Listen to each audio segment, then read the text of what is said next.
Morning KB na Bosho ndinonzi Clive Maria Visa ndakachibata chimuti kuti Prosper pamire ku Borodale kuri seiko nhasi KB na Bosho ndarwadziwa netimu yangu Hard Rock ndakabhejera mbudzi ndinonzi Knowledge Kazembe panyadope kumutora shanga Zebora izvi dziripo dzaiti tikakwira tidzike right izvozvi dzakadzika amene dzichakwira futi iri gepe ravhurwa neScotland aiwa rakambovhurwa iri saka mutambo usati wapera mukoma KB iri rinonzi bhora dai taiziva kuti ichatora ndeipi taingoti vakuru vezvemutambo ngaraimba vapa mukombe wavo kubva mutambo uchitanga varipo vakambovhura vakavhara vakavharirwa varipo vakavharirwa vavhura kusvika tanosvika patambo vakambovhura nogona kuvhara zvakare abaisabvero abapati muri kuona manje tiri kuti kona Scotland iri kudhrowa rini bvakusenzeka iri kuzitindimura basi inzwa KB panguva yavakambenge vakavharirwawo vaimborohwawo chinozvikonesa kuti zviitwe netriangle chii chinokonesa zviitire Highlanders chii imakaita seko nezuro draw nechi Chamero Gabriel Chuma Sidinda Village kuwange tirachipata chimuti kuita kuchishipa nkose baba Isabel chakabatwa chimuti pawange pasidinda Village ndoza kuti Jambezi izozvi vatomirira chimuti musi wa 25 June apatenge chitsudzura National FM Road Show papa ine phone inoende pamhepo Jambezi iri kunetsa hanzi kudini sikanzi titiende kuri mani muri kuyariniko matiku ya mangwana kusati siyabua abinga apo teti pa mgano padhuze neGK ka siyabua chingobva kugokwe right tikakuti mbijana paka pasiyabua iyo siyabua yagara chovhura dzakawanda kadza munotaura pano teti tese rikiti vu Alice Katora pa Belvedere paritani ko Clayton Zuru kuri seko ku Rafingora ndedzipi dziri kupisa ka muchirongwa chanhasi mukoma KB nguva inogona kutirambira asi dzatinadzo dzakawandisa ndine nyaya muri yeZimbabwe ikubulawayo kunonzi kumachovani nyaya yekumachovani yakamira yakadaiso kune murume akaroora mukadzi wake ndokugara nemukadzi wake agara nemukadzi wake kuchibva aita pamuviri ndokubva vatoita mwana vaita mwana vasati vaita mwana achiri nepamuviri murume akaona message yanga yakanzi mwana wangu ari kutamba here mufoni yemukadzi murume achibvaona message aona message ndati bulawayo machovani murume aroora mukadzi achibva aita pamuviri pasati pane mwana mimba yakuma 9 months achibvaona message mufoni yemukadzi inoti mwana wangu ari kutamba but matambiro aitaurwa ndekunzizo semutupu sekuti inini ndinoira mhofu konzi mhofu kana vachiyera vari kutamba here mudumbu kuratidza upenyu usiri mutupu womurume murume haana kubvunza akazotsvaga message ndobva aona mamwe mamessages arimo iyo yabviswa ndobva anyarara mwana achibva aponwa kudaro akasangana zvakare nemeseji semunhamba iya inobvunza kuti mama moyo vari sei mwana anga azvarwa mukadzi mukaume ndobva abvunza kuti pane meseji yandamboona mufoni mako ndiri kumbira kuiona meseji yakashekwa but akati ndiani ari kumbobvunza nesu mwana kwakaenda nyaya kumberi Zimbabwe ndokwandina kupanapa muri yeZimbabwe ndine nyaya inosuwisa yakaitika nezuro kana kuti kuswera zuro mukati menzvimbo yemarondera kana nichitaura marondera muri yeZimbabwe kuripo kunonzi kuwainari kumukuyu pamapuranga pane dhemu riripo mawanikwa une vanhu vakwana kuta 4 amai nemwanasikana wavo ane vana vakewo vaviri zvakare ndichazokupai nemakore asi pambapa vanga vachigara zvakare nemwana mukomana anganguva inimwe 16 17 18 years mwana mukomana uyu akamuka achienda kubhora achidzoka kumbe kusora kwazuro ndokuwana vanhu pamba akazomuka mangwana usiku ese achitsvaga mai vake achibvunza kuti mai vangu hamuna kumbovaona here pamwe kune kwavaenda nekwavanofungira kuita mari icho vachitsvaga achivashayikwa vamwe vana vachibva vazoenda padhemu ndokunowanika kune munhu akatouya ngamara ari pamusoro pemvura anove amai vevana 2 mubvana waamai ava Ngokuzoona zvakare kamwe kamwana kari pamusoro pemvura kasina kupfeka. Zvakawanda mhuri yeZimbabwe tichataura tiri mukati mekuenda. Zvakaoma. Ndine nyaya mhuri yeZimbabwe. Uzumba yamufundisi akarohwa zvekuchikoka ruoko kusvika kutara kuno ari muhospital mushure mekubatwa rumba memunhu. Ari mufundisi Mukufamba kwedu tiri masiyaiti tiri matikitiva, tiri masiyaiti tiri matikitiva, mukufamba kwedu tiri masiyaiti tiri matikitiva, tiri masiyaiti tiri matikitiva, po rikiti vu. Ndine nyaya mhuri yeZimbabwe update yekuguruve yevana headmaster ari kupomerwa kuti akamwisa vana wiwi. Yes, makaitaura last Friday. Ndichipedza kutaura pano, varume vatinotaura nezvavo vana ndoro vaya, vana honorable havadi kunzwa nyaya dzine chokuita nekubasa kwavo. Ndizvo zvavakapindira basaka. Zvinokanganisa dzidzo yevana. Tichitaura pano tataura nemutauriri weprimary and secondary education baba vandoro. Nguva iyoyo district yange totumwa. Nekuti vakatoti tiudzeni chikoro nechipinde papi titume district yakabva yatumwa ipapo. Mubereki wemwana akati mangwana tikuenda pachikoro kunogara committee meeting school committee vakabva vaenda kunogara meeting. Headmaster ana kudzoka zvakare anga asipo. So vakagara vabereki vevana SDC committee, masabhuku akanga aripo ipapo, deputy headmaster nemamwe maticha akanga aripo. Ndokubva vaita meeting wanike headmaster hapo. Hapana zvakaita kuti tiri kukumbira kuti mutinyorere tsamba tiende kumusoro. Vabereki vakubva pachikoro kuti vakuenda kumba dhuma nemoto primary secondary education district yatopindapo. Kuisusu hatina kumbotaura isu. Zviri kubva kupi? Vanhu vatotumwa topa ground. Vatidzokere pachikoro. Vadzokere pachikoro vari kusvika vari kutaura nevabereki nematicha vakazengiva kushedzwa 1-1. Vana vakaitwa zvinhu izvi vakadanwa. Vana vakaona zvichiitika vakadanwa. Maticha akaoneka angaripo akadanwa. Ivo vabereki vevana vakadanwa. Zvikanzi tine urombo isitatumwa sedistrict, but nemusi weChuze kuri kuuya uri pamusoro pedu. Isusu tangutumwa tite basa. Zvatanzwa nezvataurwa ndobva vangosiya sori kuvabereki vevana.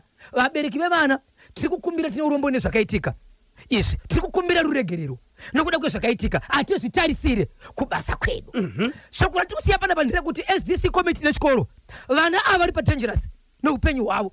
Kana muri mapurogiramu amanga makaronga tiri kukumbira mumbomira vana ava vaendeswe kuchipatara. Kana pane mari pano pachikoro chinhu chokutanga, endesai vana kuchipatara vaende kunoongororwa kuti nokuda kwezvavakamwisa hapana zvavakaita apo head hasi kuwanikwa. Watawa ndo zviri kuitika. Update zvakare mhuri yeZimbabwe yekuchivhu kumasettlement ward 15 yandakataura kuti zvikoro zvichivhurwa. Pana ticha akaunzwa pachikoro, vabereki vakati takamuramba pano uyu akamboita zvikoro zvinokwana kuita 4 semamuunza pano atisi kuda. Pakabva pasvika mambo pamwe chete nemakanselas vachibva vaungana apo anonzi vanomuti chiko DSI asvikira nemudzidzi akangosvika zvikanzi tanzwa zvamuri kutaura wangu mwana ndakudzokera naye. Saka chikoro chase chana headmaster muya uyu akadzokerwa naye chinzi takunomwisa zvedu kutsvagira imwe office. Pane kwakatoendeswa. Amene kuti pane kwakaendeswa here. But pachikoro icho akaita sei? Akabviswa. Vanenge vachidaka kusvitsa nyaya pachimuti paNational FM vachidaka kubata bhoshongora namba dzinoti kudini. Icho kwadi mhuri yeZimbabwe ndichakupa nyaya dzakawandisa mukoma KB dzimwe dzemudhara akaonekwa akafa kuheadlands awanikwa akafa pakazobuda mhepo ichiti iwewe ndiwandiona huna mhosva but ndoda kuti ndikuzivisei ini ndagara pamunhu ari mutorwa uyu but ndoda kukuratidzai munhu akaita sei akandiuraya. Ndobva zvanzi iwewe wakandiuraya iwe ramba, kana uchiramba tichapedzerana. Kusvikira nyaya yaendeswa musi weFriday vanga vachienda kwamambo Makoni. Asati tanzwa kuti iko zvinozvi pavakaenda kwamambo Makoni vakaenda here havana here, kana vakaenda chii chakabuda ikoko. Inyaya dziri kuitika muZimbabwe mhuri yeZimbabwe. Asi mhuri yeZimbabwe ndiri kuti kwamunenge muri ikoko mukatidanazve tinosvika ipapo taona zviri kuitika. Kana mune mashoko tokurekodhai live obuda Zimbabwe enzwa zviri kuitika. Ndatenda mhuri yeZimbabwe. Right, vanenge vachida kundibata munobata panhamba dzinoti 0771 545 025 0771 545 025 0771 545 025 ndidzo namba dzangu muri yeZimbabwe. Tinotenda baba Isabel vari kunyudza gejo manje muchirongwa bhoshongora segment chakabatwa chimuti nemabhiridha kuno kuti dzvi itaipfo kuna Mr. Bwanali tinashe jimu na Dedi Vahombe ndilasigomo pa Glendale pariseko pa Glendale nasi Reverend Tobias Chitiga hanzi naReverend Tobias Chitiga mufundisi avo havasi vanotevedzera neni here kuchechi kiki. Mati mufundisi vakaita sei? Vakapinda mumba memunhu. Ende nyaya iyo nichizokuteurira mhuri yeZimbabwe, nyaya yakaitika kuzumba. Yes. Ende kumba kwazvakaitika kutori kumba kumwe sabhuku. Ndiye akapindirwa mumba namufundisi akapindirwa mumba mwana wasabhuku namufundisi. Zviri kuitika munyika muno. Rikiti bvu ayaya yoyo hapana chidindo panoda chidindo hapana chidindo Joshua hapana chidindo panoda chidindo hapana chidindo Joshua hapana chidindo panoda chidindo hapana chidindo Joshua po rikiti bvu paka bulawayo machovani. Shiri kuti taniko chokubulawayo machovani. Icho kwa dimba ya Zimbabwe ndiro mandiro mukati mekufamba mukati mekufafadzani kutsudzwa tutika matimana wose nyika ino ndapindira mukati menzvimbo yekwabulawayo muri yeZimbabwe. Nyaya yakamira sezvizvi. Kune murume akarora mukadzi wake. Arora mukadzi wake muri yeZimbabwe ndokubva vagara semunhu akarora mukadzi wake achibuda kuti vagozoita mhuri. Mukadzi akabva aita pamuviri ndokuzitakura mimba 1 month 2 months 2 3 4 5 6 7 yapa chi8 ndo pakasangana murume nemeseji mufoni yemukadzi. Mafoni anobatirana kuti vanodanana kuratidzana zvauri kana mapin code chacho anenge asina kuvanzwa. Zvadaro muri yeZimbabwe vachibva vaita sei?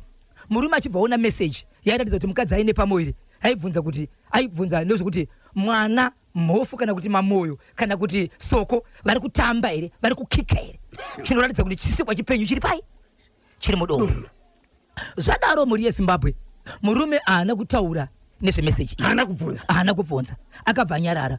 Mukadzi akabva aendeswa kumasungiro ndokubva adzoka adzorwa pamba akazoona meseji zvakare inotaura kuti izvo aufa mwana ari sei hapana here chaangada chekuti tikamutengera anoziva kuti mudhara vane zvamuitira. Murume paakatanga kuona meseji mufoni yemudzimai mutupo wanga uchibvunzwa mwana ari mudumbu ndiwo mutupo here wemurume uyu? Hauziwe mutupo wanoera murume uyu. Waitori mumwe mutupo usingaenderani nemutupo wababa aya. But baba wana kumhanya baba wana kubvunza vakabva vanyarara ndokuzoona zvakare meseji pafoni yemukadzi futi mwana atoveko. Murume achibva anyarara murume akaenda kubasa achibva adzoka ndokuenda kubasa kechi2 ndobva adzoka. So mukadzi aienda kumaternity kurinzi kuscale ndobva aenda kuscale. Murume achibva adzoka zuva rakaenda mukadzi kuscale ndo zuva rakazobvunzwa nemurume kuti ndakamboona message yakadaisiwa mufoni mako. Ndiani aibvunza uyezve ndiani munhu uyu? Abava message namba yavakaona pakutanga nenamba yechi2 kubva iri mimba kusvikira ari mwana namba yange irimo chete.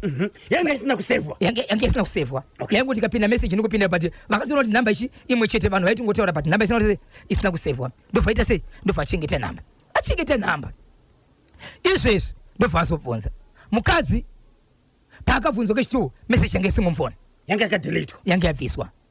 Mukadzi achibva aita ndozva ndisingade chiwati message waiona kupi chichi. Murume achibva ati wow right. So vana ava vakaberekwa varipo 6 mumba mavo. Vaberekwa varipo 6 mumba mavo vavi vanhu vari vakuru vese vakomana 3 nevasikana 3. Vana vapi? Vana uyu musikana uyu kwaka mukadzi anova ndiye aisengerwa message uyu kumba kwaakaberekwa vakaberekwa vari vana 6 vakomana 3 nevasikana 3. So zvakaita vabereki vavo baba vakazofa but mwana mumwe nemumwe akapiwa wake waanodyira mari kunzi iwewe uyu mukwasha wako iwewe uyu mukwasha wako iwewe uyu mukwasha wako nekuti vanhu vakakura vaine zvinhu zvavo. So musikana uyu akambororwa uyu mukadzi uyu aonekwe nemeseji uyu akambororwa kune mumwe murume ndokunoita mwana mumwe chete ndokubva adzoka pamba ndopakazororwa nemurume uyu. Vaitori nenyaya yekuti why maita kuti mukadzi akambororwa akanoita mumwe muri kune mumwe musha pamimba yengu yekutanga munoti ngau yasungirwe. nokuti inoziva kuti mimba inosungirwa imimba yekutanga. But murume uyu akati sizvinchida mukadzi wangu, regai ndinosungira. Ndokubva aenda kunosungira. Asungira kudaro, hanzvadzi inochaja mari kana kuti inoona nezvemukwasha uyu inoshandira kunze kwenyika. Right. Asi anouya mubhulawayo mune mabhizinesi ake arimo achimbouya. So murume paakaona kuti message iyi ndo zvairi kutaura, akabva atora mukadzi wake ndokubva aendesa kwavatete. Akati andikwanisi Kuramba ndichigara nemudzimai uyu. Nokuti mafungiro andiri kuita ndekuti andifungi kuti mwana uyu nokuda kwemeseji yandikaona ndewani? Ndewangu. Ndewangu. Mwana angari wokutanga. Angari wokutanga kwa vari. Nemurume uyu. Asi akamboita mwana kune chii? Kune imba yakamboita sei? Yakaita ndidika. Ndofanyara. So vatete vati ndizvo here mwana wedu kumwanasikana. Mwanasikana unotaura kuti zviri kutaurwa nemurume hazvisirizvo. Murume anonzi ngatiitei ma-DNA test. Anotaura achiti handitambisi mari yangu yezvinhu zvandakazvionera.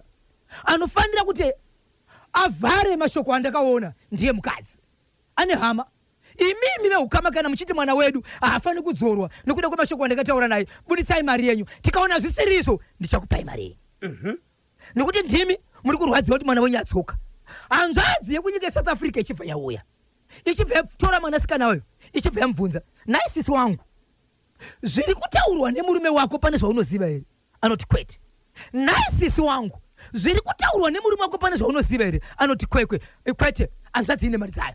Hanzvadzi inoti kana zvakadaro mukuwasha kauyo anenge atisvibisa. Handi kuma-DNA test. Vatezora ndvakanobhuka ma-DNA test. Kuchibva kwaitwa ma-DNA test. Ma-DNA test aitwa tezvara nemukuwasha vanowirirana kuti hatina bepa rinoenda kunotorwa richivhurwa ikoko. Ngaruwe rivhurirwa patinenge tiri tese. Tione zvabuda pai.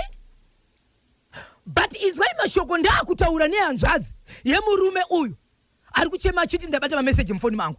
Vakaenda veukama, akaenda nehanzvadzi dzake, akaenda nevakoma vake, vasina kuenda nana baba nana mai, but kuhanzvadzi nevakomana akaenda. Kumba uko mukadzi kune vakabva. Vanhu vese vakanga varipo pachiitiko icho vaikwenda kuita iwo 15. Kuhama dzemukadzi dzanga dzine vanhu vanokwenda kuita 8.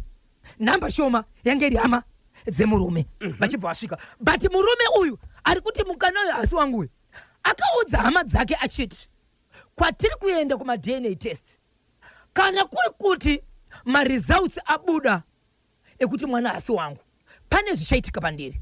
Kana zvichinge zvaitika pandiri, imbondisiyai ndakadaro. After 30 minutes mukaona ndisina kuita zvakanaka, nditakuriye muniendese kumba. But musandiendese kumba kwangu, nokuti kumba kwangu kunenge kwakatosviba, nokuti zvandakachifungira pamukadzi wangu ndizvo. Ndiendesei kana kumba kwenyu.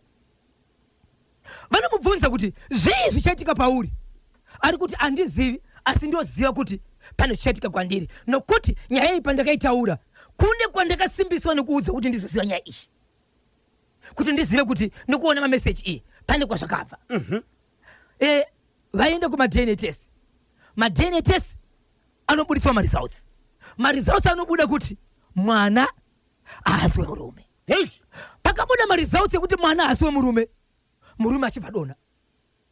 Muridzi mwana achibva dona ndiyezi aripo ipapo. Veukama zikanzi ataura kuti ma-results akabuda asiriyo, pane chichaitika kwandiri, ndiye munhu zi afenda. Veukama vangaudza kuti amusiyai akadaro. After 30 minutes vanomutakura munhu wavo uyoyo. Vasati vamutakura akabva ita senge akupepuka aripo ipapo. Achibva pepuka ari ipapo akati ndonyaya iripo. Saka akaita senge munhu apera simba asisatauri.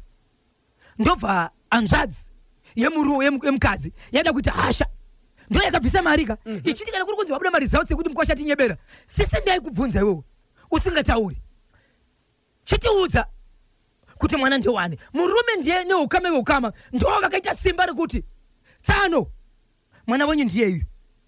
Chimubvunzai kuti mwana akakura achirerwa mumba medu, akazvarwa ari mumba, tisitaita zvese kuenda kumaternity nokuita zvese tisitaipatara mari dzedu. Tizive uko kunochaja mari dzedu, nokuti mukadzi angari mukadzi wedu, asi mwana buda serani asiri wedu. Vatezora nokunyara vakabva vabvunza mwana wavo ipapo. Pavakabvunza mwana wavo, mwana akabva taura kuti mwana ndewaningi. Munhu waakataurira mwana zita remwana ndiko kuya kwakambenga kaita sei? Kwakambenga akaroorwa pakutanga. Nguva iyoyo mukadzi achingopedza kutaura ndobva atanga kuti asenge muno akurasika njere apa ada kuyamwisa mwana veukamazikanza torai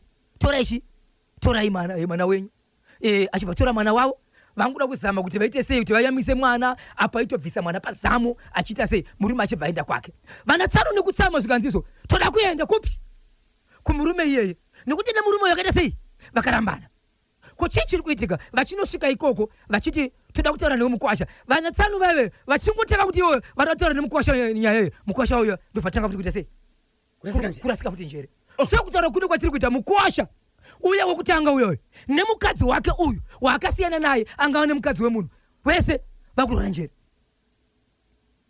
vese mwana izvo zvatonzi akutoita zvokutopiwa mukaka wokutenga ko iye murume wekufenda mushure mekuziva kuti mwana hasi wake pakabuda madna test ari kupi aripo mupenyu izvezvi akazomuka ake ipapo izvezvi aripo izvozvo so vatete vachibva vadzokera kumurume uyu anova ndiye anga ane mukadzi iko zvinozvo vanoti baba munini handisi kukupomerai handisi kukupumhai ndinozviziva zvakaitwa nemwana wedu zvinotsamwisa hamunawo here chekuita pane zviri kuitika pazvinhu izvi tikwanise kubatsirana mukomana uyu anotaura mashoko ekuti kubva patakaita madna test handichisiri baba munini wenyu kana muchitiri baba munini muri kutaura murume wemunin'ina wenyu kana kuti murume wemwana wehanzvadzi yenyu inini ndiri chikwari svikanzi aiwa manga muchigara nemunin'ina wedu tiri kutaura pamusoro pezvoroti no handichisiri hama yenyu siyanai nene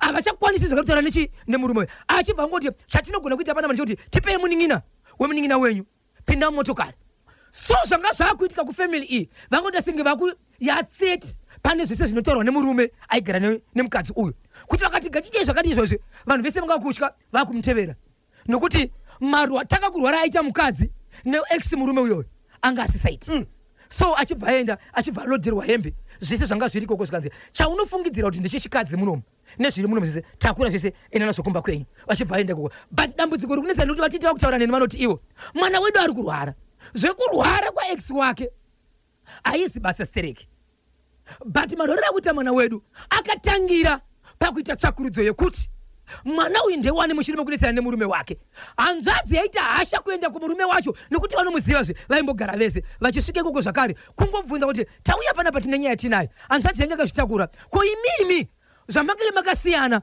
manga makasiyana kusvika papi nokuti izvozvi mwana wedu aita mwana ari kuti mwana ndewani ndewako murume asati apindura akubvisa hembe saka izvozvi ex husband ari kurasika njere naex mukadzi wacho vese vari kurasika njere bamunini vachitaurwa navo natete hapana zvavari kutora vari kutaura nyaya vachiti mukanditi baba munini muri kutonditsamwisa ndiri baba munini papi kwamuri imimi kana muchititi baba munini ndinogona kunge ndiri murume wemwana wehanzvadzi yenyu kana kuti murume wemwana wenyu ndiri papi nini mwana wenyu akaita zvakaita sezvo ndichiri hama nyemba kuita sei mukarama muchitiri baba munini munonditsamwisa aunza nyaya ndiani kuti vatete vachiti hatizivi toita matauriro api nekuti mwana uyu tinoziva kuti hakuna zvinoshamisira zviri paari zvakaitika asi zvabva pakubuda kwemaresults saka ansa iripo but wokutaura naye hatina tingaiti sei Daniel tauro kumahusekwa kwanenguo hanzi ndakachibata chemuti KB na Bozhongora kuti 23 minutes past 10 lekezani tibakagulisa na Premier Tobacco Auction Floors ziri kuita kudiana ziri kuita kunyanguta na 13 minutes to 11 ndio pafika nthawe pale manje machinzwa here icho chatsudzura na Papa Isabel munoti kudini konacho 0718692244 0718692244 WhatsApp number ya National FM Sisi Vabojo vema DNA test Sisi Vabojo vema DNA test Sisi Vabojo vema DNA test kiki ndinonzi Clive Maria Vuza kuguruwe ita 4 katatu kuna Clive Maria Vuza zvaka zvatopera Clive Maria Vuza Clive Maria Vuza Clive Maria Vuza po rikiti vo mukoma KB regatigari chavazivisa tichipedza kutaura muri yeZimbabwe nyaya iyi ndanga ndatuve kumashure nezuro veukama vakatora mwanasikana uyu anova ndiye akabatsirwa mwana uyu akati pachingobuda madna tese achibva tanga kurwara nenjere. Vachibva vaenda pane imwe nzvimbo yavaida kuti vanobatsirwa yakafanana nekereke, vachikrosa road achibva abuda mumaoko achibva anopinda mune imwe motokari achibva atsikwa. Saka akatofa nezuro kumapasti 4 dzekumanheru. Mudzimai watiri kutaura nezvake akatsikwa nemotokari nezuro nematambudziko. Vakuenda naye kuda kuti vanobatsirwa kuti vamboona kuti pane zvimwe zvingakwanisa kuitika izvo. Vangati vanhu vaivarira kuti mwana pamwe anga yamwe akabva abuda mumaoko achibva mhanya kunopinda motokari zvanga usingatomboni kuna dhiraivha achibva atotsikwa ipapo. Mamuka seiko vanhu vanogona vasingarwadziwe komborerwai KB naBhozho. Ndichiti happy birthday kuna mai PP pamurewa pamurenda Mondoro Germany Bora Itai Katatu Maki Zinyengere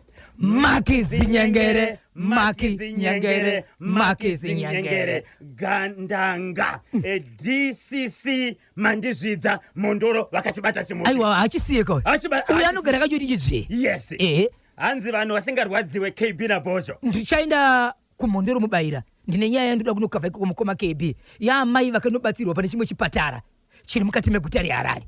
Kune chimwe chipatara chiri kuWestgate chisingarwadziwe zvakaitika ipapo izvozvo. Aiwa nyika inofana kuziva musadaro. Okay Bhozho uyu anonzi Bhozho uyu anonzani. Ndaona mumwe munhu achicheuka anenge ndiye chete muchinda uyu hanzi ngarege vanhu vachirasika njere vanojairira kufadaya pamunhu wemunhu. Ndinonzi hard life Mangava kana kuti baba vaShelter kuSouth Africa. Ane munhu waona ikoko achingocheuka saka arikubudza kuti pamuchinda atova ikoko. Takudzwa makombe kumacheke KB naBhozho ndokupai 100%. Itai Takumani katatu. Itai Takumani po rikiti vo. Manzwa Zimbabwe zviri kunzi amai vaya vekurasika njere anovaka mudzimai anga akazvitakura anga nefoni yakabatwa nemurume ine mamessages akatsikwa nezuro achibva atotisiya nematambudziko. Ex-husband achiri kurwara. So veukama vari kuti kudini mamiriro aita nyaya. Veukama manje vari kuti isusu tinofana munhu watinofana kutaura naye anga achitumirwa nevatete vanokwanisa kutaura nababa munene, but ari kuti baba munene navatete vari kuti havasi kutaurika nawo. Ende vanga chitoti kwanzizo kana kuti titosisa shoko ikoko rekuti mudzimai uyo azoshayika. Tiritonetseka apo zvinhu zvakatolodwa motokari zvikatumirwa nemuningira unzi endai nezvinhu zvenyu. Vachida kutaura naye pakutanga vanoti handisi baba munini venyu. Ndiri baba munini venyu papi? Kacheche kasiwa kakura sei? Nyandi kutaura mukoma KB aina 2 weeks ke. Mwana azvarwa. Mwana ana 2 weeks azvarwa. Mwana mucheche. Kanyemba naBhozho muri sei? Ndinonzi Nigel Chifinya chibaba chepashamba ndidedzewo katatu ndinyarare ndiri kuchema. Nigel Chifinya po rikiti vo tsudzurai chimwe. Icho kwadi muri yaZimbabwe ndiri vanhu mukati mekufamba rega ndingochirova mukoma KB chemufundisi chepauzumba ndozochisira kamunin'ina kacho kuseri kana kuti kamuzukuru kamwana kemwanasikana. Hey, Zimbabwe paka uzumba. Pauzumba pakamira sei? Muri yaZimbabwe nyaya yandiri kutaura pauzumba inyaya yakaitika yokuti izvo kune mufundisi ava zvavakaita ava mufundisi vaidanana nemukadzi wemunhu. Ari mwana wesangano here? Aiwa hasi mwana wesangano.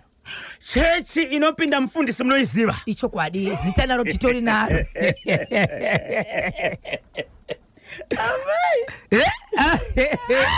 So mufundisi ava zvavakaita murume akabuda akaenda kwaakaenda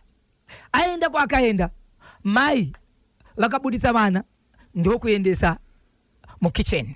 Imba iyi ine dzimba dzakati ivo vachibva vasara vari mumba nemufundisi achibva vhara dhoo, vana chivakirwa dhoo. Mufundisi murume wemudzi mukati achibva uya usiku ndokunoka dhoo haana kudayirwa, ndokunaka dhoo haana kudayirwa, hapana kana mwana kana ani ari kudavira. Ndokubva abva ipapo achibva aenda kupi? Kumba kwevabereki vake amai vake. Ndokunobvunza kuti ko mudzimai wangu ari kuno kweri zvikanzi haasi kuno kuti tombotaura naye ari kumba ikoko ndokubva adzokera. Inzwei zvinoita mukoma KB kana zuva rasvika rekuti ubatwe vatonzwa kuti anokapa ndio baba vepano. Murume akafamba about 500 meters kuenda kumbe kuvabereki vake iye achinobvunza mukadzi wake ndokubva adzoka. Mufundisi vachingorimo mumba anombobuda. Mufundisi ndofunga wakafungidzira kuti baba vahwanda ndikangobuda chete ndosangana navo. Ndofunga kuda but vaiti vachazodii vaiti vachazodii. Murume achibva adzoka ndobva asvikaenda kuzama kuti sei kuvhura dhoo zvechisimba. Ndokubva anzwa kuti dhoo window rarohwa. Pakanzi dhoo rawina rarohwa pane chitina chakachipadhuze ndobva ndonga chitina. Ndokutoona mufundisi vakutopedza kutobuda nepawindo. Ndochitina kuna mufundisi vari pasi ndokuzotora shamo kutaka kuroha munhu aka mufundisi ndokuzomuka ndokuenda. Vachienda mufundisi foni yavo vakaenda nayo vachitiza ndobva vananga kumapurisa. Vananga kumapurisa achibva noripota svika ndarohwa nechi nematsotsi warohwa nematsotsi svika ndine nemapurisa. Wangu tinokunyorera kuti ukwanise kunorapwa but toda kuenda panzvimbo tinoona kuti zvakamira sei ndokunosvika. Mapurisa akati hakuna tsotsi rinorohwa munhu rorega kutora foni kana mari zvangoinazvo. So murume uyu iko zvinozve chakaitika ndicho chakakanganisika iruoko rwakatotyoka. Atori muchipatara izvezvi mufundisi saka vanhu vemunzvimbo vanoziva rinyeri kupi ndozvakaitika. Murume akabva nyarira zvake ndobva nyarira. Mukadzi ndobva ambutiza. Mukadzi atiza murume achibva kusumudza nyaya yake zvikanzi aiwa uyu murume atakakuwara kawe kana ane ripoti yakaita nepo uchazoda kunisa nyaya dzeko kumadzimambo nekumasabhuku unofanira kunge mukadzi aripo achipopora zvakaitika. Mukadzi ndobva anotorwa achibva adzoka pamba. Apa murume ari chese chikomano chiri muhospital but vanhu vakachimirira. Vana vesangano vese vakutoziva kuti kurwara kuri kuita mufundisi ari muchipatara. Mufundisi vakarohwa pamba pemunhu ende kwakarohwa mufundisi uku kumba kwakanga vapindapo kumba kwemwana wasapu. Vakura seiko mufundisa? Fundisi vemazuva ano munozviziva kuti nyaya dzavo ndidzichidiki dzekuti mazuva ano ari kungoendeswa kuchikoro nekuti iministry chechi yacho vane mhuri vanomiri dzanga dziri nguva ipakadzoka baba vepamba vachibvaona dhora pasi 11 dzeusiku. Ko ivo baba vepamba pavanodzoka vasina kuzivisa kuti vakudzoka wai kumba kwangu wandiri kuti abve kana kutiza kana kuzivisa ndiani. Asi ndikasataura dzimba dzinotiza akungobvunzawo zvangu. Aiwa pamba pavo baba pamba pavo iwo mufundisi avanga vasingaziva here kuti mudzimai uyu mudzimai wemunhu. Ndofunga kwakaenda murume mudzimai ndiaiziva. Mukoma KB mudzimba kuzhinji kuvakadzi vevanhu varume vese vari kurohwa kusada kuziva havo but vanosimbiswa nevakadzi kunzi don't worry uya tsaga uya uyu ari kuenda kwakati iko zvino zvitakuita zvakati haana chakabvisa kumba kwedu uya uyu saka hapana chaanotaura newe. Inyaya dzekusimbiswa nevanhukadzi. Imimi kana mukasimbiswa mufundisi chokwadi mobva maita magatsi ekunopinda mumba memunhu. Ndo zvatinoti kana zuva rakwana kana musi wasvika kana zvakubata zvinoita kuti ubatwe. Nditsvagirewo kamakore amufundisi. Makore samufundisi? Toda kuziva kuti mufundisi wane makore mangani. Tibatsireiwo vanhu vekuzumba. Chiri kubata here chimuti? Aiwa hazviti zviri kubata. Ameno. Mutiudze kuti sabhuku yanodzi ani kwasabhuku ani kwasabhuku ndoita manyewe 3 minutes to 11 Bosho naKanyemba nyaya yekubulawa yamataura inyaya inosuwisa. Ndiri kuchema ndiri pamubayira ndinonzi mai Junior Manjewe. Mukoma KB ndaikumbira kuti munditendere nditaure kamuzukuru kenyaya iyi kachiri kundibaga icho kwadi muri yaZimbabwe ndiri mukati bekufamba mukati bekufafadza nekutsodzura vamukaseka mukoma wangu vantu vachitira kuti posi zvemunyati variseiko mai zvemunyati pamwe nemhuri zvemunyati yose nevagari nzvimbo yese ipapo ndozva chimuti vakabata wamukaseko mukoma wangu Innocent Muchenjekwa hariseko lokatiya murewa baba uchida baba namai tu chimuti vakabata kuti dzve muri kuenda nacho chainge masara madambose heti dzemuzimba gumeti sabhuku karamba pazvipoto wamukaseko asiwe mambewe hariseko gogo foromosa chimuti vakabata kuti dzve wamukaseko wanoshedzera kuti agogo everyday Friday chimuti vakabata ipapo kwanza ndichisiye ndiri kuenda nacho kansela chimuti vakabata vanonzi kansela Dhuma kwaRusapeko kansela Dhuma ndiri kupinda deko kwaRusapeko. Kuna nyaya dzangu ndona kumbopinda nemo rega ndingopindira nyaya iyi muri yeZimbabwe rega ndingoti izvo paka ndapindira muri yeZimbabwe munzvimbo inonzi iyo marondera kunonzi kumapuranga muri yeZimbabwe kusora kwazuro kune vanhu vakauya vakaenda kune rimwe purazi ravanga vachisevenza riri kumarondera. Purazi iri pane basa rinoshandwa ipapo rimwe rakafanira kuti sefodya, but vanhu vakabva mukati menzvimbo yekumarondera vachizoshanda uko. Vauya papurazi apa ndakuzotora mashoko kunonzi vepapurazi vachibva kuti ikusvinozi nyaya yefodya yedu yaita sei yapera, tinombokupai leave kana mazuva e3 months yekuti pana pabasa apa achisina, kana tichinge takakuzonesa fodya zvakare munenge makudzoka pano. Vanhu vachibva vati ivo tokudzorera here, vachibva vati aiwa kana kuno kune mapiecework tinogona kutsvaka pamwe pokumbogara tombowana mapiecework tichisevenza tichimirira nguva iri chikonzero kwatinobva mabasa acho haasi kutomuka. Vanhu ava pavakauya mukoma KB nemhuri yeZimbabwe vakauya vari amai nemwana wavo mumvana uyu aine vana vakewo vaviri. Amai ava neumwe mwanakomana wavo zvakare, kureva kuti amai nemwanakomana nemwanasikana anove mumvana ane vana vake vaviri zvakare, kureva kuti vanhu vanga varipo 5. Vari vanhu 5 kudaro vachishanda, but vabva papurazi apa vakazoenda pamwe pamba pavakanokumbira pekugara, asi vakanokumbira ari Sabhuku umwe ari munzvimbo iyi wandataura naye zvakare kuti Sabhuku vanhu vandiri kutaura nezvavavo ndiri kunzwa kuti muri umwe wevamwe akavapa rubatsiro. Vakati hongu vanhu ava ndakavapa rubatsiro mushure mekunge vabva pavaishandira chikonzero panga pasisina basa. Saka vanga vakubva papurazi apa vachiita mapiecework vachidzoka pamba.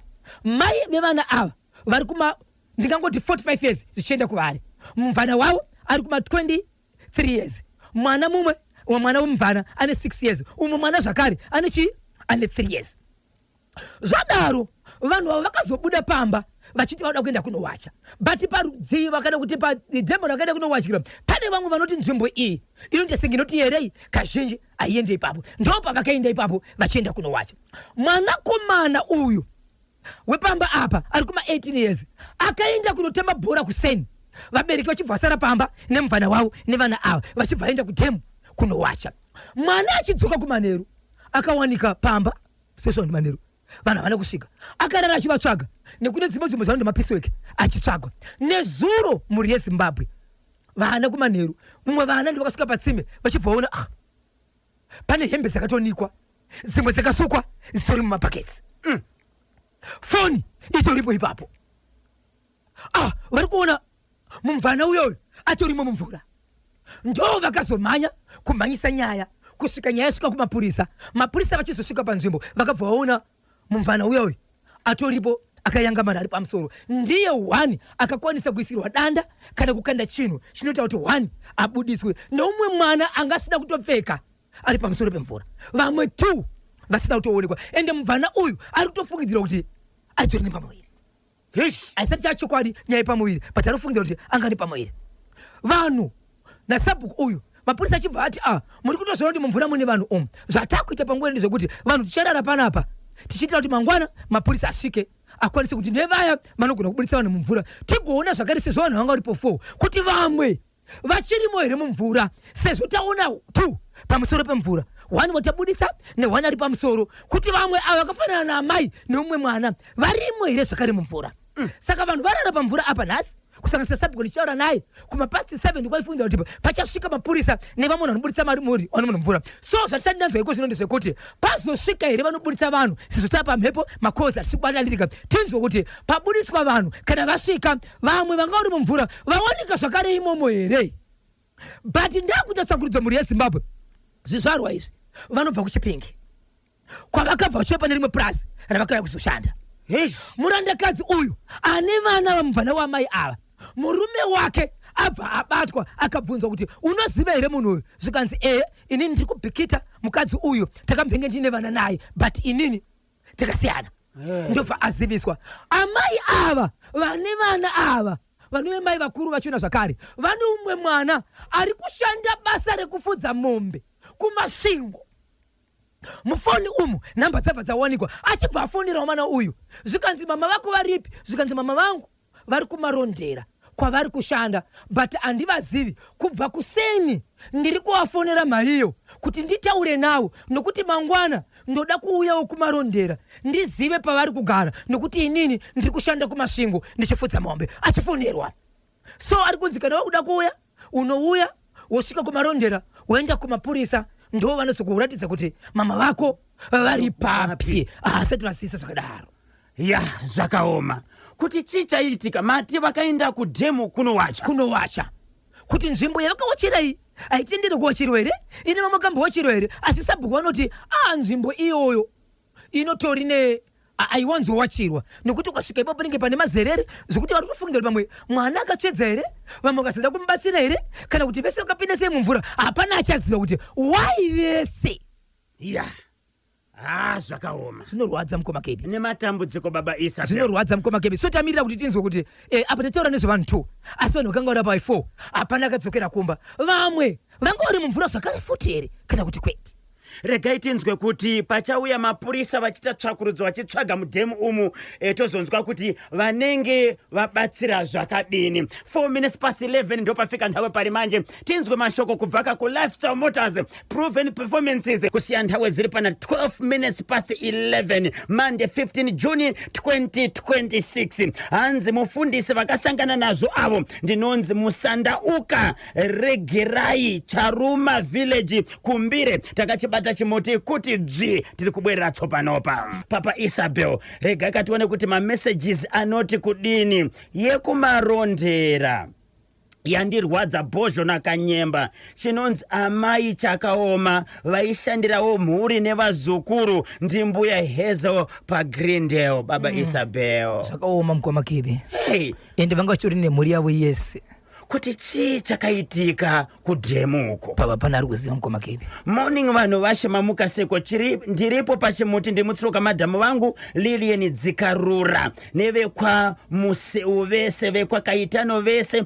vana vangu Makanaka na Polite nevekwa Dzikarura nevese vanondiziva ndinonzi Pardon Kamuseu ndiri kuBorodeo kuri seko kuBorodeo nasi chakabatwa chimuti hanzi kudiniko alright ndi Kalosi Maria Vuza pa ushewe kunze hanzi inogona kunge iri njuzu yakavatora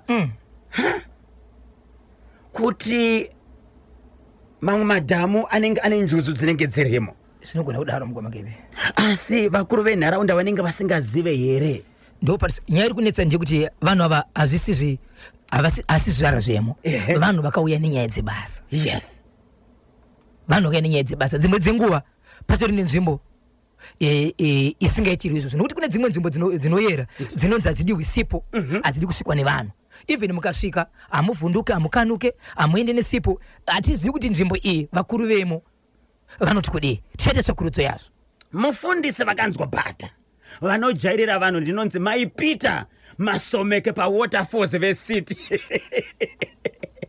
Mai Peter Masomeke hanzi mufundisi vakanzwa bhata. Mufundisi avo vanoshoresa zvitendero. Zvino isu zvidhakwa tinodzidzei apa? Ndipo paya tinozorambira vakadzi vedu kuenda kudzisvondo. Regedzai vakomana ndinonzi Bambo Shingirai Tapomwa paGlenlawn.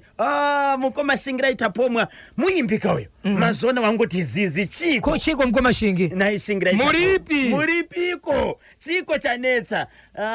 Hakuna mufundisi vakadai. Matsotsi vafana ava ama2K ndinonzi Batapiwa ndiri kuStone Ridge kudhemu kuri seko kuStone Ridge nhasi. Zvinorwadza zvekumarondera farai paWaterfalls. Zvakaoma kani. Chii chinogona kunge chakaitika? Bhozho naKanyemba mufundisi avo vakagonekwa dai vakatotyorwa makumbo iwayo ndinonzi Raymond Zulu pachisipiti ndidedzewo katatu. Musadaro munhu waMwari. Musatonge mega. Munhu waMwari ko. Saka iwe mufundisi kunyepera mapurisa kuti ndarohwa nematsotsi.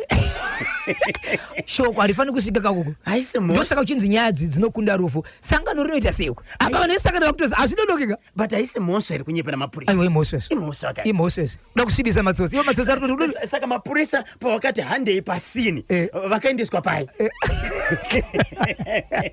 Zvese zvazokungonyepa chete kwese. Vari kunyara sangano. Mufundisi imika Jesu dai vadzoka vatiratidzawo kamafundisi vechokwadi unfortunately mufundisi vapei mukadzi wavo sando katatu kuna Efati Nyakasaka the Korean man. Efati Nyakasaka, Efati Nyakasaka, Efati Nyakasaka.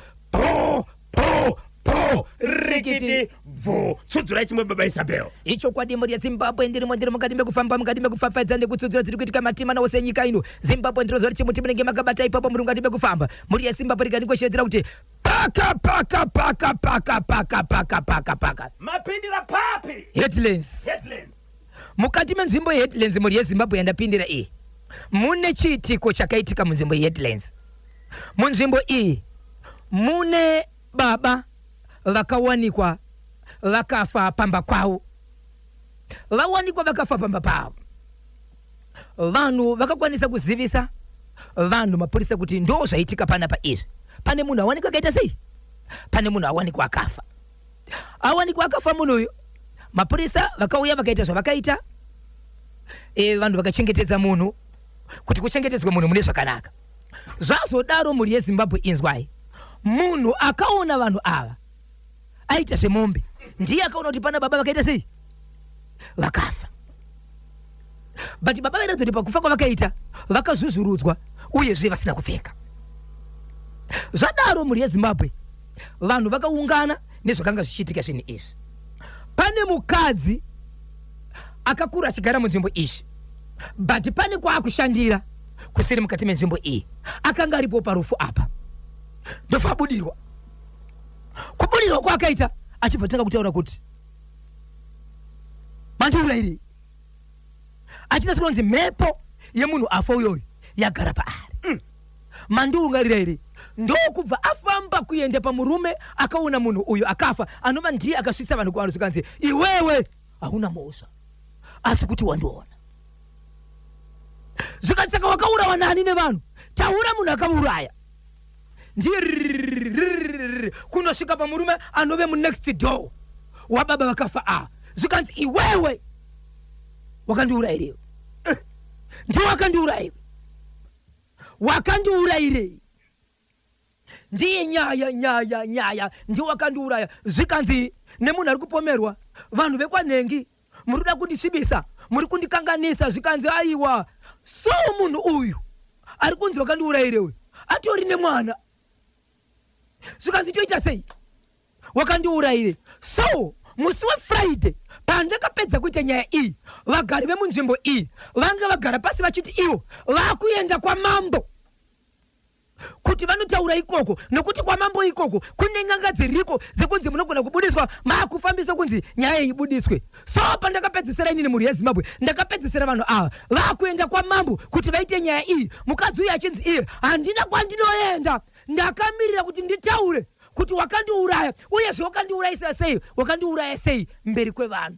So tamirira kunzwa nyaya kuti kana yezoenda kwamambo kandi payakaenda kwamambo yapapi. Ndiri kukumbira vagari vari munzvimbo iyi irusapei kwamambo makoni kuti kwakazoendwa here uyezve pakakaendwa kudaro mhepo yakazotaura ichiti kudii murume uyu akaramba achinzi ndiye rakauraya munhu but murume uyu kumunhu akafa munext door.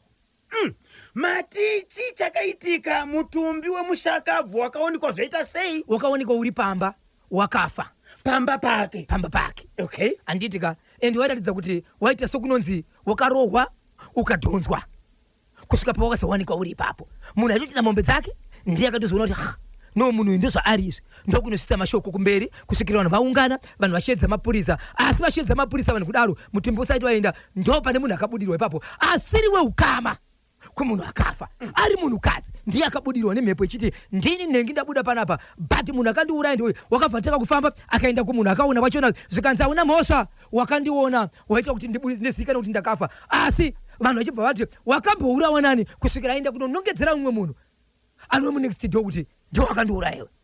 Vanhu vakati zvinoda kuti vapindira vamwe vanhu sekumutemo vachibvanzika vaende kwamambo. So takapesa kuda kuenda kwamambo. Saka ndiri kukumbira kwakaitika nyaya iyi kuti kuzvimwe zvimakazoendere kwamambo uyezve maenda kwamambo chii chakaitika ko hama dzemunhu akabudirwa nemhepo iyi yapapi nyaya? Uyu akanongedzwa nemunhu akabudirwa nemhepo achinzi iwe ndiwe une chekuita nezverufu rwangu akati kudini? Airamba. so ndio pakazobuda mashoko kunzi handi kwani kwa mama ya pamberi nemufesi akabata mufundisi ngavafundise choko kwete vakadzi vevanhu.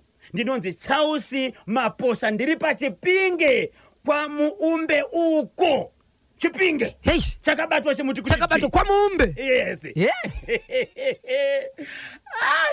Kiki mufundisi mubate muye naye kuno. Kune mutongo wavo kuno kuHonde Valley. Tinoenda kuNyawamba demu tovati vadhidhe vakayambuka vari vapenyu vahwina. Ndini Innocent Nyamindu kumandeya 2 Bermuda Honde Valley wechele. Shedzai mudhara Casper Nyamindu katatu. Casper Nyamindu pamwe chete kana Langton Nyamindu kubva kuna Innocent Nyamindu ari kumandeya 2 Bermuda Honde Valley wechere kwanzi na Tribal Liba na Tinashe Gotora. Yes. Imbositsa mfundisi kunoko. Wada kuita sene mfundisi? Andizivi wada kumita. Saka mfundisi muchipatara vari kuitei? Ari kurapwa. Vakaenda kumapurisa? Amene kuti vana vesakani vari kuda kuti vaone. Doketi hanzi ndarona mapurisa zvikanzi wari wane matsotsi. Foni unayo. Mari. Vanga wane mari iko mfundisi muchikwama? Ako mukazoshaikwa here semunhu ari kuenda kumbenembe. Andizivi kuti panoita basa ronotanga vanyengetera here. Mufundisi vakazonamatirwa nechidhina. Ndinonzi Cosmas Andrea kwazvimba kwamhako. Baba, izvo zvekutaura kuno kwandiri kuita ndine nyaya yandisati nokuti nyaya inoda kutorwa masaidi ese. Ndine nyaya yandakatora kune vamwe mai mukati meguta reHarare vakaenda paSowe kunobatsirwa. Mai vakuenda nyaya vakazouya nemurume wakwandiri vachiti inzwa nyaya iri kutaurwa nemudzimai wangu. Mudzimai anoti akaenda paSowe. Sowe iri rinosvika rakaungana vanhu kune kunzvimbo inenge ine munhu waMwari kwamunozoenda 1 ikoko, asi kwakati vandei. Amai vanoti vasvika ipapo vakanamatirwa ndokupiwa tsanangudzo dzavo. Vapiwa tsanangudzo dzavo vanobva vanzi ndoda kutaura neshona inonzwika muri yeZimbabwe. Ndataura nevanhu vakaenda paSowe. Mufundisi kana kuti muprofita Madzibaba ndakataura navo, foni yakazokata, havasati vataura saidi ravo kuti ndizoenda nayo mberi nokuti inofanira kuenda kumapurisa. Asi haisati yakuenda kumapurisa iko zvinokuti tichada saidi ramufundisi ramuprofita. Ndichavabanza nhasi ndichinzwa saidi ravo, but saidi randakakuudzai nhasi Zimbabwe isaidi raamai. Nyaya iyi ndeye muHarare kwaChigwende kushe ukunze.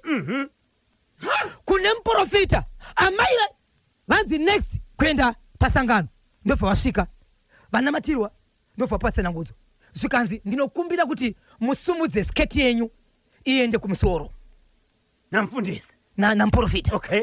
Ndimadzibaba. Vanoti ivo ndinosumudzirei, vanonzi ndingataura shona ipi. Muprofita anoti ndoda kukugumbai. Okay. Vanoti muda kundiguma. Vanga vari vaviri kunoenda munhu 1 ikoko. Okay. Vanenge vakatoungana uko vachipinda 1. Amai nemurumewo ndakati baba zvamuri kutaura itai kuti mukadzi wenyu nditaure naye. Ndinotaura nemukadzi anoti ndinoda kugumai. Muda kundiguma nei? Vanotaura kuti nesikarudzi yangu. Okay. Then zvichauya ipapo ndo zvinoita kuti mupore. Amai vanga vaenda kunonamatirwa nedambudziko rei? Vanoti dambudziko ravo ivo vane dambudziko rekungorwara. Saka vada kunonamatirwa ipapo. Ende amai ava havanamati paSowe iri. Vanoti ndakanga ndangoti ndiende kunobatsirwa. Ndopa vakabva ipapo, vachibva vabva ipapo vanoti hapana zvandakaitwa, handina kuzosumudza hembe yangu. Ndobva ndatobva ipapo ndokuenda kunoudza murume. Murume angatoripo? Murume anga asipo paSowe. Okay. Ndokunoudza murume kumba. Ndakabata muprofita, ndakapiwa namba dzake. Ndobva ndati Madzibaba makadini mutsa basa raMwari riri sei? Shoko riri kuuya panapa rakamirira kadaiso. Muprofita akangoti foni chivhekata. Ndichibva ndazofona ndikati ndoda kunzwa saidi renyu, asi panapa ndiri bhesi. Foni yamuprofita haina kuzoita. So nhasi ndichataura nemuprofita tinzwe saidi rake. Asi ava vati taakuchienda kumapurisa. Vaitobvunza kuti zvine kodzerero tinofanira tiite sei, nokuti mukadzi haana kuzobatwa but ndizvakaitwa nemuprofita. Uye zvitoda kuti tizive kuti paita izvi kumudzimai uyu 1 zvingani zvakaitika kumashuri kune vamwe. Nyaya iyi yakauya nemunhu ari kuHarare South Park, ushe wekunze Chikwende. So vari kubvunza kuti imhosva here? Imhosva here. Ya, pakaipa. Mufundisi wekuUzumba hana mhosva, haisi mhosva yake. Shugeta ndiye ane lesson yekuti ndiri madzibaba Shugeta, kana baba vasipo ndidaidzai kuma12 usiku ndikupereka muteuro wekuvaka musha. Saka mufundisi vakanzwa lesson angaitewo hanzi iteiwo ka practical for timu Mashasha, Boss London British ngaipe, Shekman Matono, Tinashe Gotora, pamwe chete kana natichaona Makwerere, Mike Nosa, Mike Craig Pachaoma, Mike ngaipe, Sheki Manuere, Alec Gweja, Trimo Liba, Thomas Mateta, ndinonzi Mr. Intelligence, Kelvin Jwao, Pachungoma Famu Muguruwe. Ha! Yes. Hey! Hanzi mufundisa isi mhosva yake. Ndiye Shugeta. Atobva atodairwa nanonzi Tadiwa Kanene. Zvakati Tadiwa Kanene mamwe maleseni aite. Saka iye akatevera leseni yaShugeta. Iye Shugeta wachakabwizvite. Sure. It's okay. Shugeta mzukuru wangu. It's all right. 11 tiri kubwera tsopanopa rambane mudapata chemuti. Ndiko kanyumbo kamuri kubva kuri kutsamuna kwa Shintsomani, kanyumbo kanchimana kuti My Divante, kusiya nthawi ziri pana 27 minutes to 12 pano pa National FM Monday 15 June 2026. Ndiri kuona fixture number 19 yeKasolaga Premier Soccer League. Kana ndisingakanganisa haisi Dynamos versus Highlanders. Mawana. Babafield Stadium. Ikoko kontu. Mai. Ya pakaipa. Handi mzuri. Toendere. Koblawa. Handi. Musiwe sandi. Okay. Tinenge tichikudza kuti zvakamira sei asa mutambo. Mutambo. Pari zvino tembo beja magreen kuti tiwine magreen. Baba Isabel pane nyaya mataura. Yekwachigwende ndizvo. Ndiri kuona pane message iri panapa KB na Bozho. Nyaya iyo yekwachigwende ndeyekunyepa kutengwa kwakaitwa amai avo nevamwe vane kudhonzerana namadzibaba avo kuti vasabatsire vanhu. Ndiri mumwe anotobatsirwawo namadzibaba avo, hakuna zvakadaro. Ndini ... Kwachigwende. Hanzi hondo dzemuindustry. Hondo dzemuindustry. But dzoda kutsogwa matimana ose. Yes. Nokuti kuri kunzi madzibaba apa vanobatsira vanenge vari 1. Okay. Ava mai vanoda kunobatsirwa ikoko. Vachienda kunobatsirwa ikoko vanenge vari vanenge vari 1. Saka toda kuziva kuti amai pavakanobatsirwa vari 1. Ava amai vakwanisire kuziva kuti madzibaba havana kuzviita. Asi hondo ukanzwa vachitaura hondo kureva kuti varikutoziva kuti kune zviri kuitika panyaya dzehondo. Ndizvozvo. Ichokwadi. Ndizvozvo. Zvazvakanakira manje ndezvekuti kana muri muindustry vamwe kana vane godo nebasa ravanoita vanenge vachiruva bhandi vanogona kuenda kunokwenyera kuti hauna mapepa akakwana. Unoona timu yasvika ane shabhini asisi pamutemo mapurisa obva asvika otsvaga ari kuona hapana kana doro riri kutengeswa. Handiti? Saka apa mapurisa achete bani handisi kuziva. Regai katione kuti kana iwo amai ava vakaitwa izvozvo vanofanira kuenda kunoripota kumapurisa. KB ndiri kubva ndaona mufundisi vakahakira gumbo pahwindo vakarembera vachibhurwa vedu vemusadaro kani. Ndinonzi tinotenda zinyama kwamatsika kwaRusape. Papa nyaya iyo yemazika dhuma mukoma KB nani nezuro ndanga ndiri muhwedza ndandiri muhwedza right. Baba dhuma nemukomana wekubata dema achienda pasowe wokutorerwa mukadzi namukova makasangana naye. Ndadzika pane imwe 10 off iyi inobva kuti uchibva nekumarondera uchienda kuhwedza nekubva kuchitungwiza panosangana rodhi yekubva kumarondera nerodhi inobva kuchitungwiza padzinosangana uchienda kuhwedza ipo papa dhuma nemukomana aripo zvikadzi watiketa Bozho. Ndini ndakavereka kuti hapagarike pasowe pano. Saka nyaya yakafamba sei? Akazoti ndichakubata ndikupedzere kwa yave. KB na Bozho mufundisi awo ndiwe kuchechi kwangu shuwa asi havanzwe. Ndainzwa nemakuwa handina kuziva kuti ichasvika pachimuti ndinonzi mai kudzaishe pachitungwiza. Icho kwadi mufundisi wapi awo manje? Iyo mufundisi awo vekuhakiri vari kurohwa. Vekurohwa. Iministrika na uchitungwiza kuiriko iministrika vane machechi akati saka yatosvika uchitongwe Yatosvika. okay regai katimbopinda kamuchitoro Cell One Electronics, pure quality no deception. Hanzi pa 10 miles paita seiko vateereri KB naBosch. Okay, chokwadi ichocho Shugeta anodaro asi ari kuwandisa mamessage. Chokwadi ichocho Shugeta anodaro asi hana kuti chiitai hashtag chidhina Kerebu Magaya weChelsea Padema nyama dzao village Chikumba Marara shops. Kwanza anodaro asana kuti chita izvo. Hanzi good morning KB naBosch. Mfundisi vaita sei vasinga black mamessage acho anenge akawandisa kani. Okay, Kanyemba naBosch mufundisi akasinga black ndinonzi madzibaba Chelsea kumhasa ndiri padombo shava mukomana wechi rapture. Okay, regati mbonzwa kuti mafoni achiriko here nemaTV nhasi kuri kutamba vafundisi vakange vane TV yakanaka vanogona kuswera vakavaraidzika vasingakuenda kudzimba dzevanhu. Exactly. Plus iye muridzi womukadziwo zvakare akasiyaisa CCTV mufundisi uyu dai akatozoona kuti avapinda izvozvo akatenga zvake Bosch ongora 100 inches akati mumba nhasi kune Belgium versus Egypt kudekedzerwa chete achidekedzerwa aripo ipapo unobuda uchienda kupi kana ivo amai vaone nguva kusendera mufundisi mamessage. Cell One Electronics. kesi kapiripiri takachibata chimuti kuti dzvi. Abapati. Yes. Pane yandisida kuti ndirege kuverenga panapa. Pane iri panapa yasvika zvikanzi vafundisi vachatinetsa ava. Pane chimwe chiri pa Thamford Mine apo chaBishop akabatwa futi nemukadzi wemunhu ari mwana wesangano ari munyori wake. Izvezvi chechi yaparara. Mukadzi waBishop abva ati ndaneta imba handichada. Bishop teranzanzanza nemukadzi wemunhu naye kunomuviga kuhama. Pakaipa kani Bishop akati akanzi kuri kudiwa mombe 2 by 20 June abva aenda kunotamba chindege kuti awane mari yekuriripa kwa mambo obva adyiwa futi kamari kese pabheresheda.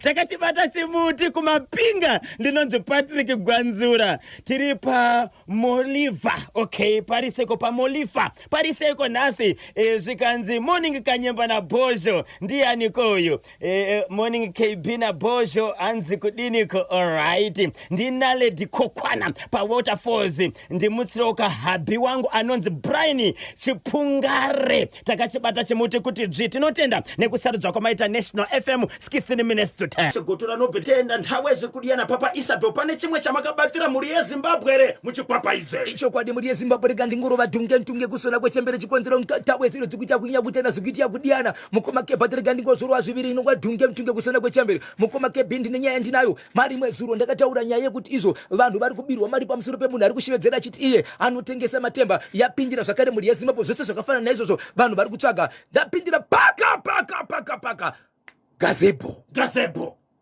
mabvuku Eastview. Right? Ikoko zvakare mukoma KB kune mukadzi anoita tsika yokutengesa aitengesa hupfu achitengesera vanhu hupfu so kutaura kuno kwatiri kuita mabusinessmen vane mashops vaitenga hupfu dzimwe nguva chibage vachitonzi chibage chichiri kubva kunyika ichi yeZambia. Okay.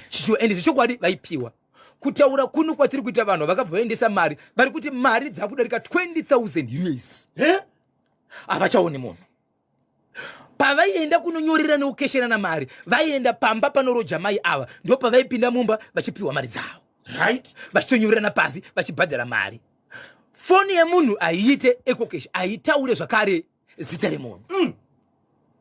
Mari vanobhadhara fair vakagara pasi vachinyorerana pasi munhu achizoende zvinhu sokuuya kwaita pakutanga asi iko zvinozvi achawanika ndokubva vaenda kumapurisa vakaripota kuti munhu arichamuone hapana chicheta munhu achawanikwi.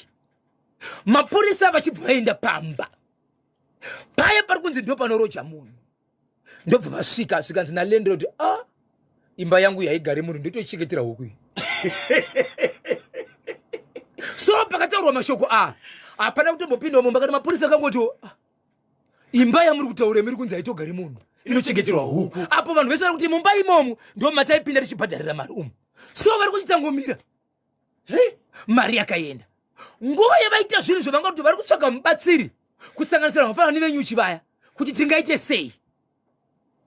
asi shoko rauri kuti ndo mabiro watakaita patakazoenda tichienda nemapurisa taenda kunoripota takasvika tikanzi imba iyi inotochengeterwa huku.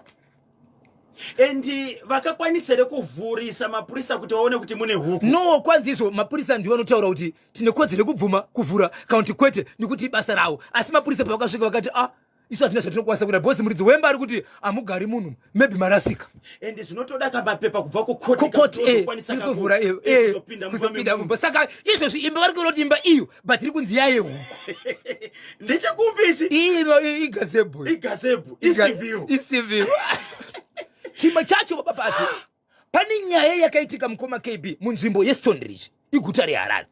Family yange ine nhamo nematambudziko dzayo ndokubva yanopinda imomo vachibva vaita zvinhu zvavo vakaenda kumubatsira.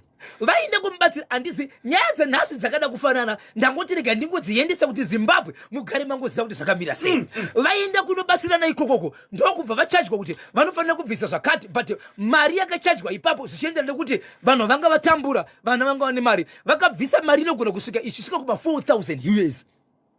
Nokuti panga pane rufu kutambura nezvinhu zvakawandisa zvakaita zvimwe zvicho zvaitooneka kunzi ndikugadzirire zvinhu izvi. Varipe baba vakatanga kuuya kuzobhadhara, vachibva vabhadhara zvikanzi ndakuchikuita sei, ndakuya kuzokuita sei, kuzokubatsiraya. Vabatsirwa kudaro munhu asati aenda, vana vakanokusvika pasi ndikugara pasi nefamily yese achibva kuti no man tadyirwa mari. Munhu anogona kunge asingagoni uyu. Wani mwana ndiye akati ona inini ndega ndini ndakafirwa nevana 2. Vamwe dzingori nhamo nematambudziko zvinyi zamuinazo but vana venyu munavo. Ini ndakafirwa nevana 2 but pane zvishoma zvandakaona zvakaitwa izvi. Takapiwa date kuti date rakati risati rasvika muchaona zvichaitika nekuti ndateya mumba menyu pakati pezviri kuitika izvo munhu uyu ndikamutaura hazviiti beta zviite zvega. Hamuzogarisana muri family one. Iye hachisiri kuti kwababa mukuru nekwababa munene. Aiwa, ifamily imwe chete yababa vane vakadzi 3 nevana vavo.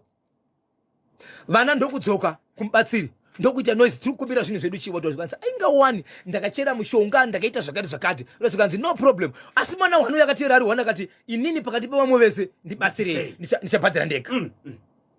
Zvikanzi no problem.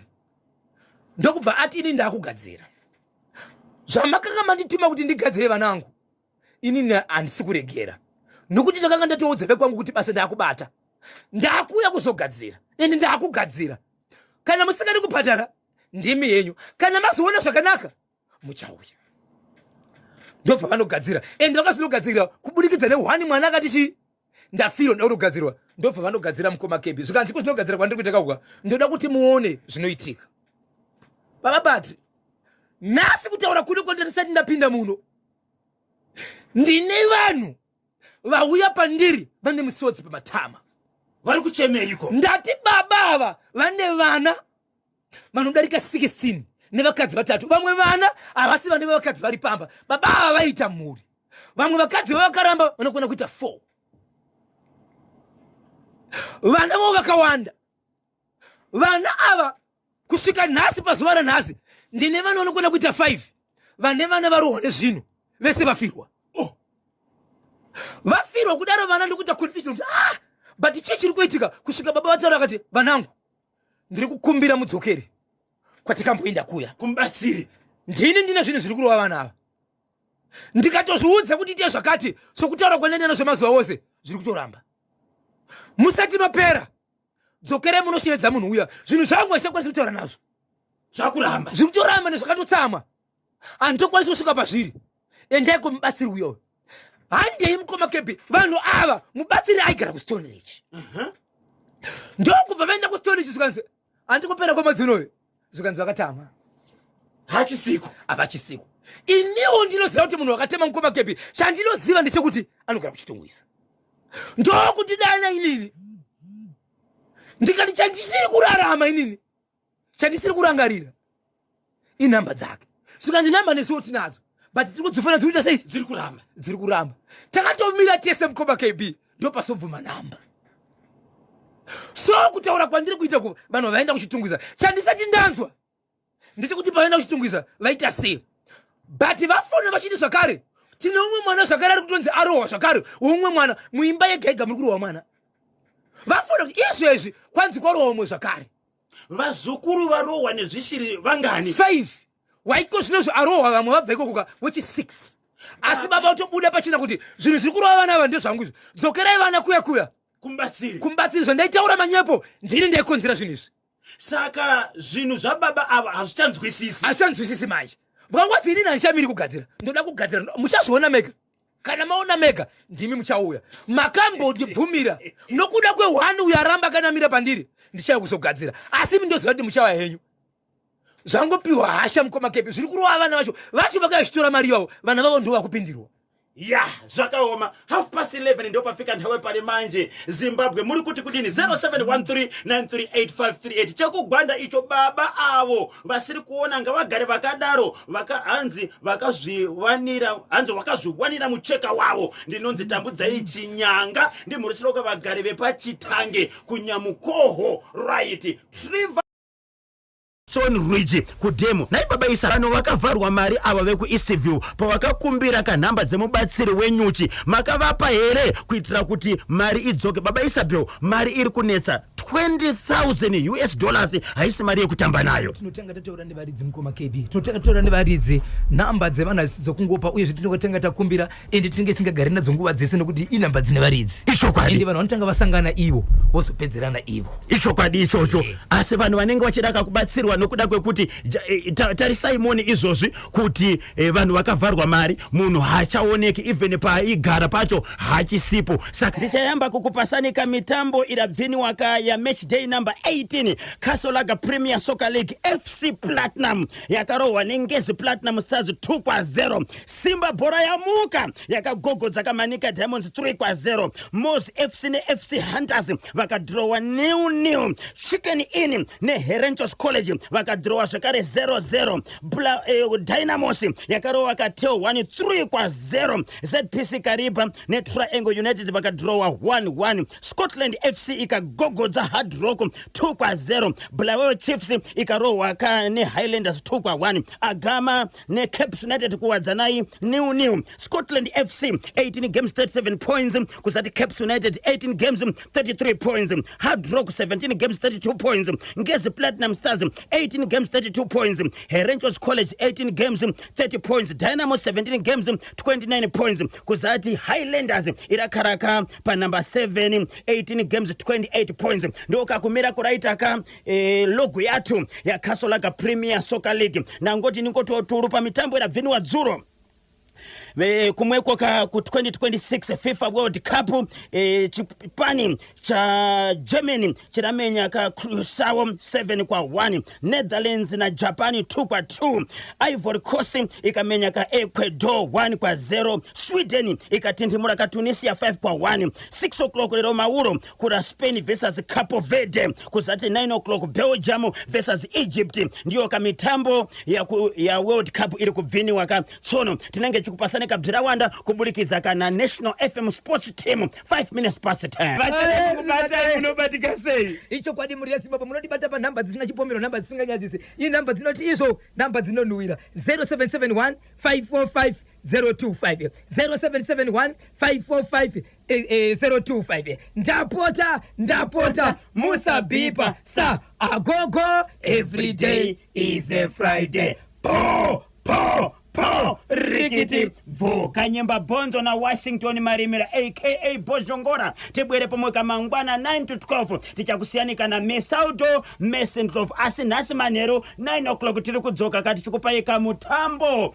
we Belgium versus Egypt live pachimuti